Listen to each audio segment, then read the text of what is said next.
Dan bukan satu atau dua orang lagi yang perkawinannya kandas gara-gara pinjaman online. Sementara, nah ini ya kan, sementara Anda mengambil pinjaman online buat modal nikah. Ada juga yang jelasin sama saya seperti itu, bang, sejak mulai modal usaha sampai modal kawin, bang.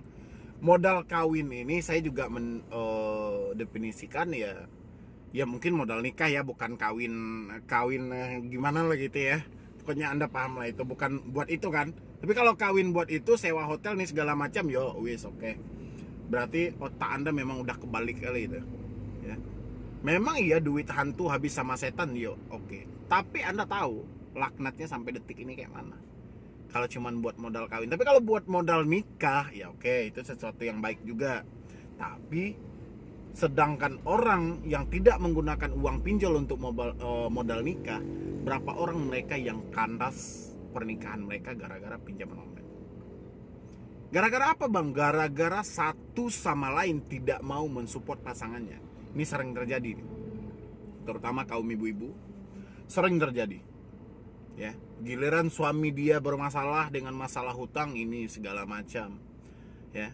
Giliran suami Anda cari kerja dapat duit banyak, ini Anda senyum-senyum, dikasih duit nih mah, duitnya mah. Giliran dia terjebak utang, mampus, siapa suruh kamu utang ya. Kejam kali bu kalau kayak gitu ya. Suami juga seperti itu ya. Istrinya ngutang di pinjol, dia malah ngamuk. Bahkan sampai perceraian, sampai pertengkaran yang tidak ada akhirnya gitu loh. Bahkan suami-suami yang bodoh rela ninggalkan istrinya cuma gara-gara dia ditelepon oleh debt collector pinjaman online. Ya, bayangin gitu loh. Cuma gara-gara Anda ditelepon, pasti saya yakin debt collector menjelaskan Anda suami macam apa, bodoh kan gitu kan. Kenapa kau tidak nafkahi istrimu? Kenapa kau tidak bayar hutang istrimu? Pasti debt collector bilang seperti itu. Karena saya tahu drama debt collector itu seperti apa. Dan Anda kemakan akan ucapan debt collector, berarti Anda lebih bodoh dari debt collector. Ya.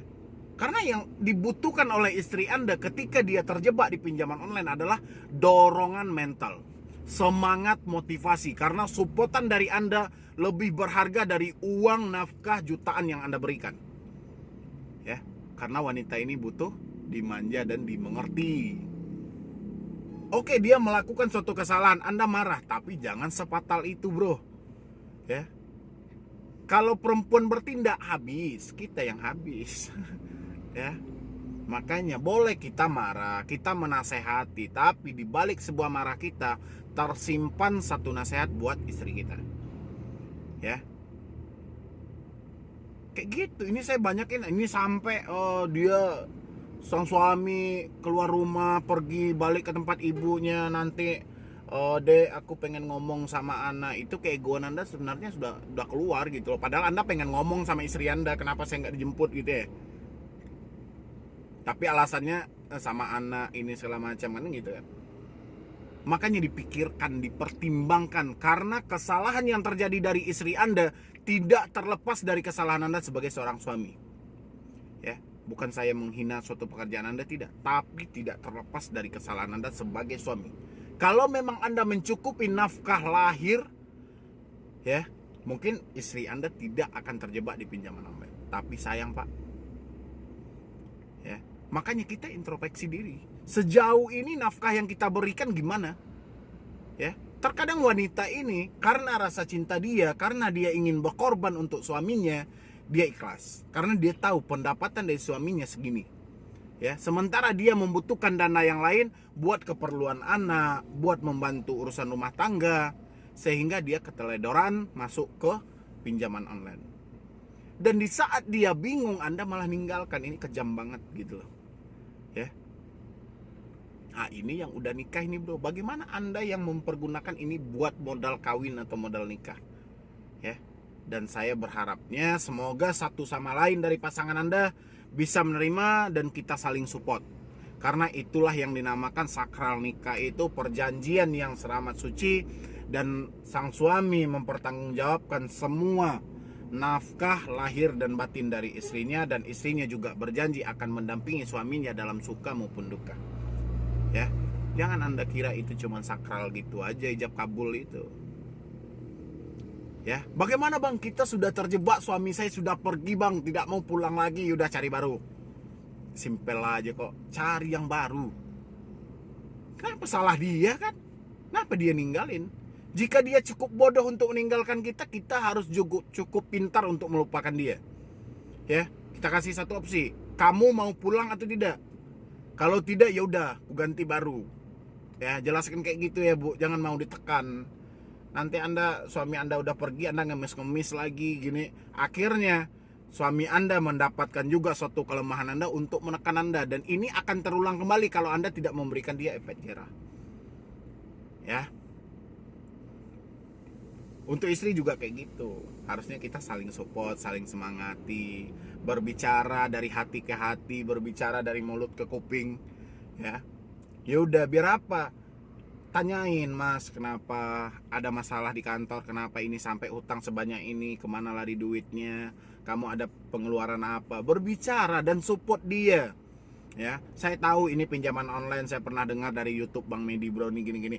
Itu lebih nyaman suami anda kalau dia terjebak di pinjaman online, bukan malah, wah saya nggak mau tahu, kamu nggak usah pulang ke rumah ini wanita macam apa yang kayak gini.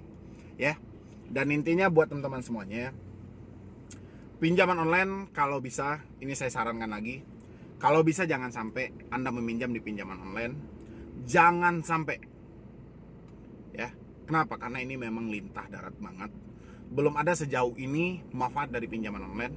Justru kesengsaraan bagi Anda. Kalau semua orang yang meminjam di pinjaman online, mereka mau jujur dan terbuka, tidak ada manfaatnya sama sekali. Ya, malah kesengsaraan yang ada. Makanya kalau bisa buat teman-teman semuanya, jauhi pinjaman online. Jangan pernah menoleh ke pinjaman online atas dasar apapun. Ya, berusaha dari diri Anda, percaya akan kemampuan Anda, dan yakin bersungguh-sungguh berusaha, berdoa, insya Allah gitu. Rezeki tahu di mana alamat Anda. Yang penting Anda berdoa dan berusaha. Ya, karena ini pinjaman online ini sudah cukup meresahkan banget. Tanpa kecuali mau modal usaha, kebutuhan mendesak, mau modal kawin, mau modal apapun, sebisa mungkin hindari pinjaman online sebelum kesengsaraan menghampiri diri Anda. Ya. Dan untuk yang sudah terjebak, ingat aja selalu moto saya, lebih baik kita malu sesaat daripada kita hancur selamanya. Kalau memang menyatakan sudah tidak mampu, ya udah persetan dengan sebar data, persetan dengan teleponan, persetan dengan teroran, terserah mereka mau ngancam, yang penting lebih baik kita malu di hari ini daripada kita hancur seumur hidup kita. Ya, Anda cicil, Anda perpanjang, ini tidak akan lunas. Anda harus katakan tidak dalam hati Anda dan persiapkan untuk resikonya. Risikonya apa bang? Yang barusan saya sebutkan, jangan Anda tanya lagi. Debt collector datang ke rumah bang, jangan bebani pikiran Anda yang aneh-aneh. Ya, karena kebiasaan dari Anda memikirkan sesuatu yang menakutkan diri Anda cemas sendiri. Ya. Jadi cuma itu dulu yang dapat saya sampaikan. Terlebih dan terkurangnya saya mohon maaf. Mungkin ada penyampaian atau pembicaraan saya tidak enak, ya mungkin itu karena saya manusia. Dan begitulah cara saya menyampaikan pendapat dan motivasi saya buat Anda semuanya. Dan tujuan saya supaya Anda tidak terjebak ke lingkaran setan pinjaman online. Ya, nanti buat teman-teman semuanya yang mau konsultasi atau diskusi sama tim saya, silahkan di nomor yang ada di deskripsi. Atau Anda mau follow Instagram saya untuk japri pribadi juga boleh, @medibrownie. Ya. Jadi sekian dulu dari saya, Medi Brownie. Wassalam.